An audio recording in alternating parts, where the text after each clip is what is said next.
The Dorris base type product line offers broad ratios from 1.3 to 250.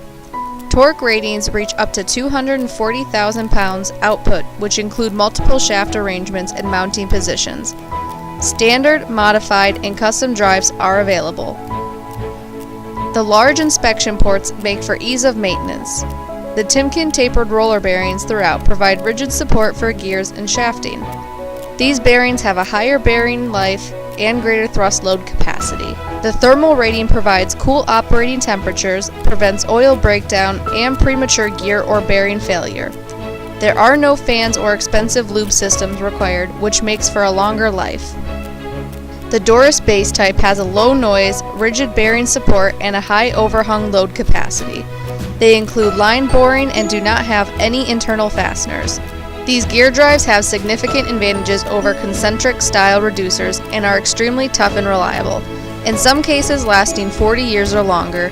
You can find the Dorris base type gear drive at any local power transmission distributor.